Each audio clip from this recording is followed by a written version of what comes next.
Ram has been called Maryada Purushottam, the best among men who have kept the righteous view of life in sight all their life. However, one incident in his life is like a black mark on his character. That incident relates to banishing Sita, the queen of Ayodhya, simply because some people in the public raised a finger on her character. She had spent a few months in the captivity of Ravana. Some ignorant persons in the population said, how could she continue to be chaste? Sita had been through Agni Pariksha, an ordeal by fire. Rama had accepted her after that, yet he listened to these people and decided that Sita deserved to be sent into exile once again.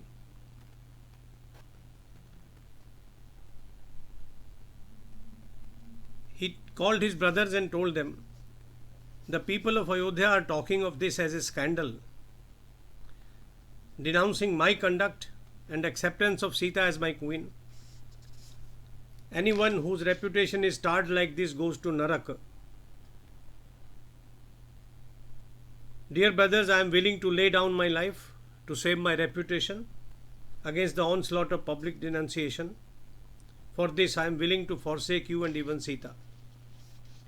Now, this is a purely selfish approach to things. It is his reputation which matters, not Sita's purity or chastity. So it is decided that next morning,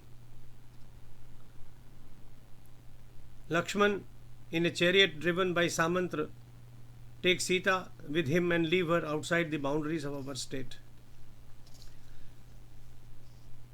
Rama said, across the Ganga on the banks of the river Tamasa is situated Mahatma Valmiki's salubrious ashram. You shall drop Sita in a forest near that ashram and return without delay. These are orders. You will obey. I have nothing more to say about Sita to anyone of you.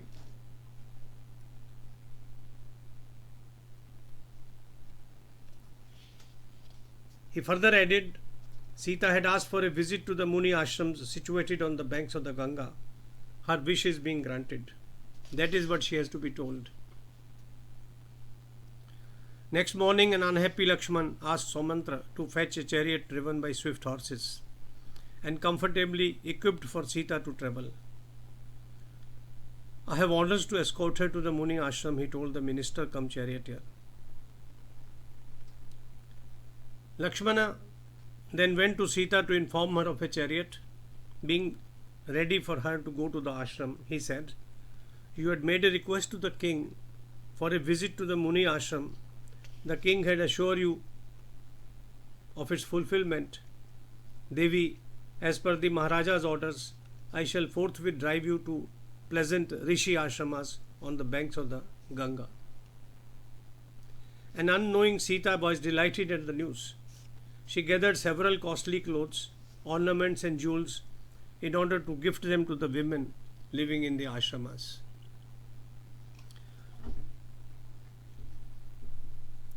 Sita saw a few bad omens on the way. However, Lakshman asked her not to think of any ominous evil happenings.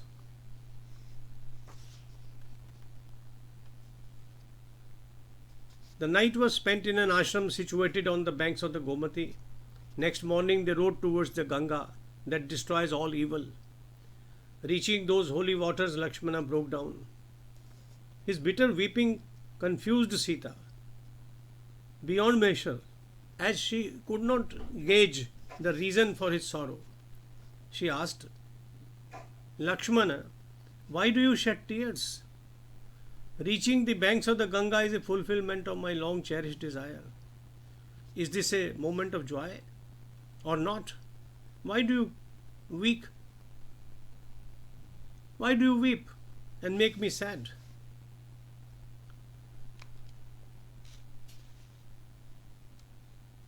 Sri Ram is dearer to me than my life. Yet I am not unhappy. What is it that makes you so unhappy? Do not behave like a child, Lakshmana.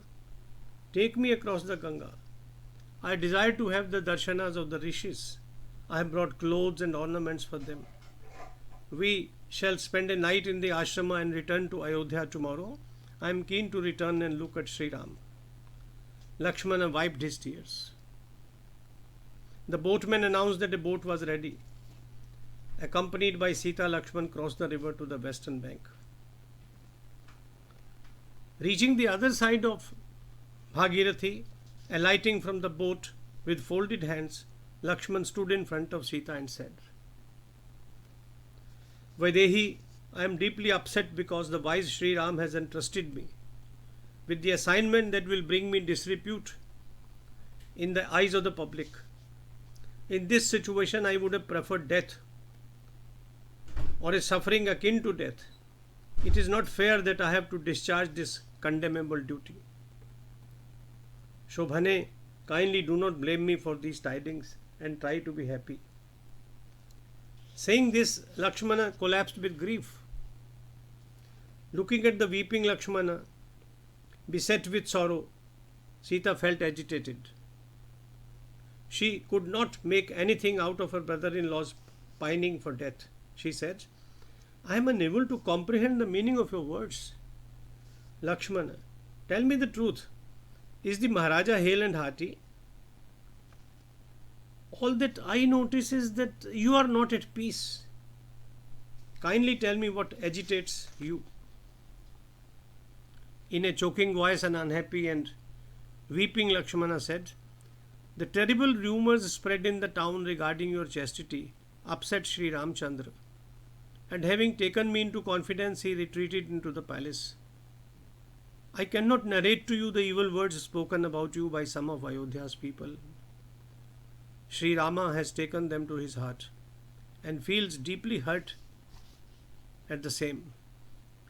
Even though you were proved innocent in my presence, the king, afraid of the calumny, has decided to banish you. Devi, do not misunderstand me.